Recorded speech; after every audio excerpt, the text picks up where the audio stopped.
So, ito po mga kaibigan, VP World Tour, yun sinabi ko kanina, no? Ito na po yung World Tour ni Vice President Sara Duterte. Yan. Palace Press Officer Claire Castro said Vice President Sara Duterte's request to travel abroad should not be treated as a private matter, noting that a public servant such actions are subject to public scrutiny. Amid the ongoing crisis in the Middle East and questions surrounding alleged billions linked to Duterte and her husband, Castro added that if the vice president intends to initiate a world tour, she must first secure the necessary approvals. Ibigay ang hiling, considering na wala naman siyang elbow, immigration lookout bulletin. Wala rin namang precautionary hold departure order, Castro said. O sige, ibigay natin ang hiling. Total, hindi naman nagtatrabaho yan eh. Total, kapag dito yan, wala lang naman gagawin niya kundi siraan ang Pangulo natin dito. Kaso, paglabas ng bansa niyan, ganun pa rin ang gagawin niya. Sisiraan lang ang Pangulo at ang gobyerno. In short, si Sara Duterte po ay isang parasite, isang walang kwenta na vice-presidente, na ang ginagawa lang po talaga niya ay manira sa ating Pangulo at sa gobyerno. Yan po si Sara Duterte, walang kwenta. No, wala po siyang kwenta na vice-presidente. Ang alam lang po niya, manira. So ito nga mga kaibigan, no, mag-world tour po si Sara Duterte. At ang world tour niya, almost isang buwan ha. Saan ka nakakita guys? Almost isang buwan na world tour sa iba-iba pong mga bansa ha. So hindi na po ito magtatrabaho guys. Sa bagay, wala naman talaga siyang trabaho eh. Hindi naman talaga nagtatrabaho yan eh. Naninira lang yan eh. Ang magiging kaibahan lang guys, nung nandito siya, yung paninira niya, ginagawa niya dito. Paglabas niya ng bansa, ang paninira niya, yun, sa ano na, sa ibang bansa na, buong mundo, mga kaibigan, sagap yan ng buong mundo at ng mga press, no, mainstream media ng iba-ibang bansa na kanyang pupuntahan. Na napakaraming bansa na pupuntahan niya, sisiraan niya ang ating Pangulo at sisiraan niya ang ating administrasyon. Ganyan po si Sara Duterte. Mapanirang anay. Siya po isang anay salot ng lipunan na dapat po ay kalusin na. No? Dapat i-impeach na to, itong salot na to. Dahil wala po siyang nagawang maganda sa ating bayan. Real talk lang po tayo dito. Walang personalan. No? Real talk. Kasi mga kaibigan, kung inayos lang sana ni Sara Duterte yung sarili niya, kung hindi niya sana siniraan ang ating Pangulo, kung hindi niya sana tinraidor ang ating Pangulo, guys, siya yung siya yung itataas ng Pangulo eh. 'Di ba? Siya yung itataas ng Pangulo sa 2028. Sa totoo lang kami nga mga BBM vloggers, no? Nakaset na yung mind namin eh na by 2028 si Sara Duterte yung aming ikakampanya. Si Sara Duterte yung aming susuportahan. Nakaset na yung mind namin, guys, na yun, susuportahan namin si Sara Duterte dahil ang alam namin, siya yung itataas ng ating Pangulo sa 2028. Pero iba ang nangyari kasi nga, si Sara hindi po makapagantay. Ang ginawa niya, sinisira ng Pangulo, pinapabagsak ang Pangulo, lahat ng klaseng paninira ginagawa para maupo siya sa pwesto. Kaso wala naman siyang bilang, wala siyang numero. Kasi kaya lang naman siya nanalo ay dahil sa mga loyalista at mga Marcos supporters. Kaya lang naman siya nanalo dahil sa ating pagbigay sa kanya no, ng boto ng ating Pangulong BBM. 31 million strong. That 31 million composed of Marcos loyalists and Marcos supporters, yan po ay binigay din natin kay Sara Duterte. Kaya siya nanalo sa eleksyon. Without our support, hindi siya mananalo sa pagiging vice-presidente. Dahil ang boto lang po ng mga DDS ay nasa 500,000 plus or 600,000 plus. Yan po ang natitira sa boto ni Sara Duterte. Kung atin pong kukwentahin, 32.2 million minus 31.6 million, lumalabas po mahigit 500,000 lang ang boto ni Sara Duterte. Yun lang ang mga DDS, no? Kaya mga kaibigan, hindi po mananalo si Sara kung siya lang po mag-isa, no? Yan, kaya nga po siya nakipag-tandem sa ating Pangulong BBM, no? So ito, sabi po dito, amid the ongoing crisis, no? May crisis pa sa Middle East, mga kaibigan, no? At nakaapekto ito sa bansa natin. Pero yung isa nag-world tour. My goodness! Akala ko ba magtipid? Akala ko ba kayo, kayo anong ginagawa niyo? O 'di ba ganyan ang ano ni Sarah, Pero siya, may krisis sa Middle East, apektado ang buong mundo pati Pilipinas. Pero si Sara Duterte nagwo-world tour. Ang sarap ng buhay 'di ba? Paswelduhan natin ng mga Pilipino. Pinapasweldo natin ang isang walang kwenta na Vice Presidente. Nakakaiyak 'di ba? Nakakaiyak na nagpapasweldo tayo ng isang Vice Presidente na walang kwenta. 'Di ba? Virgie Alberto 7692. Yan, ang sabi po niya, like that po. Maraming pong salamat, Virgie. Yan. Good morning. Good morning. Good morning din sa iyo, Virgie Alberto. No? Hello, Tito Michelle. Tito Michelle to. Yan. At Maria, Maria Dot Opiniaco. Maria Dot Opiniaco po. 5329. Yan. And 31 million solido PBBM Lustay BP 1 million or 500k DDS na tanga half na lilito at nabayaran kaya 32 million siya 31 million kay PBBM. Eli Bona E5I sigurado ka ate di ikaw yan manalo takot lang kayo laman na.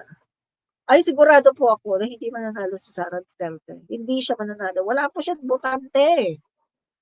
Alam niyo kung may botante si Sara Duterte at kung may bilang siya, matagal nang napatalsik si PBBM. Sa sobrang grabe ng pinaggagawa nila, no? Na pagpapatalsik kay PBBM, matagal nang napatalsik yan. Kung may bilang si Sara Duterte, kung meron siyang botante, at kung meron siyang supporters. Alam niyo saan malakas si Sara? Sa social media. Kasi nandyan yung troll farm ng China na sumusuporta, nag-flex dito kay Sara at naninira naman sa ating Pangulo. Plus nandyan pa ang troll farm ng mga DDS. Joint effort sila troll farm ng DDS, troll farm ng China. Kaya ang lakas nila sa social media. But in reality, on the ground, pag sinabi mo, rally tayo, nilalangaw, walang tao. Rally tayo, siguro halos 100 times na silang nag-rally. Hindi nila napabagsak ang Pangulo kasi wala nga silang tao, nilalangaw. Wala silang people, wala silang power. Meron sila kilikili power. Diba? Real talk tayo walang personalan. Yan. So, yan mga kaibigan, sabi ni Jose Claire Castro, ibigay ang hilig. Ibigay daw ang hilig. Sa bagay, wala namang ginagawa dito yan sige, wag nang pauwiin yan. Doon na lang siya. Bahala na siya doon. Wag na siyang umuwi dito, no? Magtago na siya doon. Kasi marami siyang kakaharapin na kaso. Diba? Yan po si Sara. Si Sara po ay umiiwas. At hindi po talaga siya haharap sa anumang pagdinig. Kahit po pagdating sa Senate, hindi po haharap yan, no? Kasi duwag po yan. Duwag, no? So mga kaibigan, anong masasabi nyo sa topic natin? Please comment down your thoughts, no? Yan. So guys, ang susunod po nating topic ay eto. Yan. Next topic po tayo. Okay. Yan. Ang sabi po dito ni Michael Poa, kung talagang aakyat ito sa Senate impeachment, makikita nyo yung sagot ng defense sa lahat ng paratang na to. Attorney Michael Poa, miyembro ng defense team ni VP Duterte. Sabi naman po ni Trillanes, sabi nila sa Senado magtutuos. Maniwala kayo, hindi yan sisipot sa Senado kasi walang depensa dito. Di ba? Kung doon nga sa Committee on Justice, hindi ka nga makapagdepensa, doon pa kaya sa real trial? Kung dyan nga sa Committee on Justice na probable cause pa lang, hindi ka nga makapagdepensa, Doon pa kaya sa tunay na trial? Wag kami, Michael Poa, 'di ba? Gano'n lang guys, kasi sa Committee on Justice, simpleng-simple lang ang hinahanap, probable cause. At kapag si Sarah sumagot diyan at ipinakita niya, 'no, dinepensahan yung sarili niya at kapag nakita na walang probable cause, dismiss yan automatic. Dismiss. Hindi na yan makakarating sa Senado. Kaya nga, kung si Sarah talaga ay may depensa, diyan pa lang sasagutin na niya yan para mai-dismiss. Kaso wala nga siyang defense Hindi nga siya maidepensa kasi wala talaga Wala talaga. Wala silang magamit na pangdepensa. Kasi alam nila lahat ng gagamitin nilang pangdepensa, mabubutasan dahil lahat ay hindi totoo at kasinungalingan lang. Under oath pa. Oh. So, ibig sabihin, lahat yan sila, makukontempt yan, makukulong yan. Diba? Kaya guys, no, eto, hindi talaga yan pupunta. Kahit mapunta pa sa hearing sa Senado, no, hindi talaga pupunta si Sara Duterte. No? Sabihin ko sa inyo, totoo, hindi siya pupunta dahil hindi niya talaga alam kung paano idepensa ang kanyang sarili dahil wala talaga silang depensa, no? Kahit yung kanyang mga lawyers na mga 16 na di kalibre, hindi po siya kayang idepensa. Kasi kitang-kita po talaga ang kasalanan ni Sara Duterte. Sa totoo lang, no? So guys, ano ang inyong komento? Paki-comment nga po sa comment section. Yan. Please comment down your thoughts, mga guys, no? Hi, watching from West London. Sabi po ni Via Vivar. Maraming salamat, Via Vivar, sa iyong panunood dyan sa West London. At saka si TJR2K26, Bloodbath, Lustay, Pasaulawsi, Malala.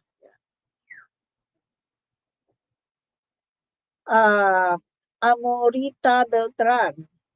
Di ba pinakulong ang mga magnanakaw kasi ang mahirap nagnakaw lang ng isda at itlog sa palengke, pinakulong nila, ba't yan di pa dapat makulong na din? Oo nga no? Yan. Minsan talaga ang batas ay medyo sabihin man natin pero minsan talaga hindi po patas ang batas pagdating sa mahirap at sa mayaman. Kasi totoo nga po yun May nahuli, nagnakaw ng mangga, kulong agad. May nahuli, nagnakaw ng bilyon, due process muna. No? Yan. Sabagay, panahon naman ni Duterte nangyari yung nagnakaw ng mangga Hindi natin alam. Ngayon sa panahon ni PBBM, pag mangyari yun, hindi natin alam. Baka naman hindi ipakulong. Baka naman sabihin ni PBBM, ay wag niyo nang ikulong yan kasi ipardon na lang natin kasi manggalak naman, no? Although sinasabi nga nila, maliit man ang ninakaw, malaki ang ninakaw, the same pa rin. Kaso nagiging problema kasi nakikita yung kaibahan ng mahirap na magnanakaw at ng mayaman na magnanakaw, no? So sana talaga mabago ang puso, isipan ng lahat ng mga Pilipino kasi hindi ito kaya ng isang leader lang. Kailangan lahat ng mga Pilipino mabago ang ating kaisipan, ang ating sistema at ang disiplina kailangan talaga coordination hindi ito magagawa lamang ng isang leader lang, 'di ba? Yan. So guys dito na po tayo sa ating last huling topic. Ito nga po si Panelo. Yan. So if the decision is based on the evidence presented by the prosecution, no court would not dismiss it for utter lack of evidence. Naku naman, Panelo. Para sa iyo lang 'yon. Para sa iyo lang, lack of evidence. Pero sa nakikita natin ay tambak ang ebidensya. Tambak po ang ebidensya, no? Sabi ni Panelo, all prosecution presented before the pre-trial chamber were speculations. Paano masabing speculations yan? Sabi pa niya, hearsay, double hearsay, hyperbolic speeches of your RD and news item. My goodness. Wag mong wag mong i-ano, i-reason out ang hyperbolic na sinasabi mo. Dahil hindi hyperbolic ang sinasabi ni Duterte. Yung sinasabi niya na inutos niya na shoot to kill, yung mukha niya ay seryosong-seryoso. Meron siyang mga videos, no? Sabi niya, my order is shoot to kill. Hanggat nakaupo ako, yan, hindi magbabago. Mukha niya seryosong-seryoso na parang galit na galit. Oh. Yan ba hyperbolic ba yun? At yung mga sinabi niya, no, na talagang sinabi niya on public, no, na my order is shoot to kill, shoot them dead. Oh. Ang dami niyang order na talagang pinapatsugi niya, no? At ang dami niyang mga pronouncement, sinasabi niya na siya talaga ay kumitil ng buhay ng tao. Diba? So, hindi ito po, ano yan, lahat hyperbolic? My God naman, Panelo. Alam mo, ano ka pa naman, no? Ikaw pa naman ay lawyer. Kung sabihin mong isang statement hyperbolic, baka maniwala pa ako. Pero sa sobrang dami ng statement ni Duterte na tungkol doon sa shoot to kill, tungkol sa pagpatay, ibig mo sabihin lahat yan hyperbolic yan. Aba, kung lahat yan hyperbolic, aba, delikado yan. Dapat pala hindi hinalal ng tao si Duterte kasi hindi pala yan nagsasalita ng straight, puro lang pala hyperbolic. Delikado yan. Diba? Kaya itong sinasabi ni Panelo na yan, hindi niya magagamit sa korte na hyperbolic lang.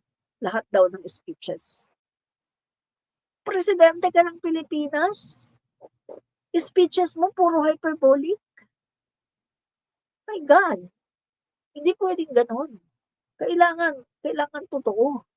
Hindi puro hyperbolic lang. Diba? At saka news item. Ay nako, Panelo, saan makukuha hindi sa news? Kasi yung nangyari, yan ay krimen. Krimen yan. Hindi, crime against humanity, hindi naman yung, ano yan eh, ang bawa, yung pagnanakaw. No? Yung pagnanakaw, kailangan mo talaga ng ebidensya dyan. Katulad ng mga money trail, katulad ng mga bank notes, katulad ng mga manager's check, katulad ng sa AMLA confirmation, katulad ng confirmation ng mga bangko, mga testimony ng mga testigo, ng mga under oath. Yun ang kailangan kapag tungkol sa pagnanakaw. Pero dito sa crime against humanity, videos ang kailangan dyan. Videos. Yung pronouncement mismo ni Duterte kung siya ang nag-uutos. Yun ang kailangan dyan. At yan ang naipresenta ng mga tao ng defense, ng prosecution. Yan ang kanilang naipresenta. Kaya naman talagang itong kaso ni Duterte ay nagtutuloy-tuloy dahil talagang merong certainty of conviction, 'di ba? Kasi talagang totoo. Talagang merong mga sinabi si Duterte, no? Napakarami niyang mga pinopronounce, no? Na siya talaga ay nag-order ng shoot to kill, 'di ba? At kita mo naman, may resulta, 30,000. Kasi kung sasabihin mo hyperbolic, o sige, okay, paniwalaan kunwari kita hyperbolic. Pero ang tanong, kung talagang hyperbolic ang speeches niya, bakit may 30,000 na biktima ng extrajudicial killings? Kasi di ba kung sasabihin mo hyperbolic or minsan sasabihin, ay joke lang yan, joke. O talaga? Kasi kung joke lang yan, bakit nagkaroon ng resulta? 30,000 ang namatay. Kasi kung sasabihin ng hyperbolic, dapat walang namatay. Hyperbolic lang eh. Kung sasabihin mong joke lang yan, dapat walang namatay na 30,000. Diba? Pero dahil meron, ibig sabihin, yung statement ni Duterte ay totoo at hindi yan hyperbolic at hindi yan joke. Ano masasabi niyo mga guys, no, sa ating topic? Yan. Ma'am, good morning po. Ako ay 67 years old na. Ganyan ang batas, lamang ang mga mayayaman sa batas. Pag mahirap, kulong agad. Panelo, kampon din yun. Yan. Correct po kayo, Nestor Abanilla, M2R. Tama po, no? At yan po yung gusto ng ating Pangulo na mabago yung sistema ng ating justice system. Yung totoo po yan, gusto po ng Pangulo natin na mabago ang system ng ating justice system, no? So,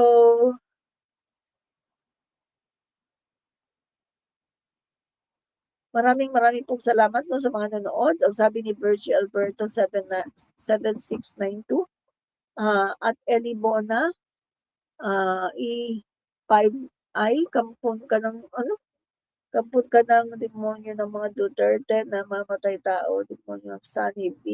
Di pwede na Diyos ang sasanib sa mamatay tao. Oo nga, tama ka dyan, no? Sabi ni Digong, kita na lang daw kayo sa impyerno. Oo nga, correct po kayo, no? Ito po, kampon talaga yan ng impyerno. Itong si Digong.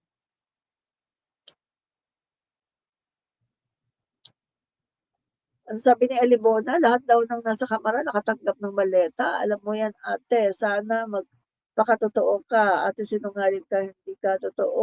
Okay, tayo makinig na tayo sabi niya, lahat daw ng nasa kamara nakatanggap ng maleta. Sino nagsabi niya, no? Di ba si Sara Duterte? Si Sara Duterte ay sinungaling, no? Sinungaling po si Sara Duterte. Kaya nga hindi nga niya mapaliwanag yung kanyang mga unexplained wealth, no? Yung labas-masok ng mga bilyones sa kanyang account galing sa drug lords, no? Si Sara Duterte, isang sinungaling. Ang sabi niya, salin niya, 88 million lang. Pero ang nangyari, labas-masok ang bilyones. Yun ang sinungaling. Tapos, may mga duffel bags, nag-deliver ng mga pera, milyones sa iba-ibang mga tao. Sinungaling, di ba? Si Sara Duterte po at ang administrasyon ng kanyang tatay, yun po nangyari ang mga mali-maletang pera. Yun po ang nangyari, buong katotohanan at walang iba. No?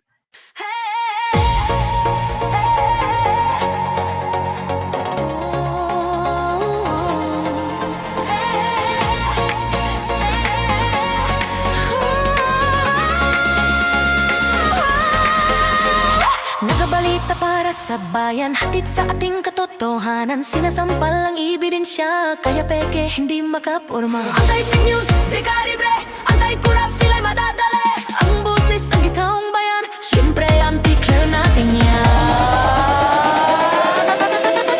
Anti-clear, anti-clear, andito na, andito na. Anti-clear, anti-clear, yari ka na, yari ka na. Anti-clear, anti-clear, andito na, andito na. Anti-clear, anti-clear, yari ka na, yari ka na. Parang espada kung pumutol, samgasan gaya ng ang gatukmol.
sila'y madadali. Ang boses sa gitawang bayan, siyempre anti-clear natin yan. Anti-fake news, dekalibre.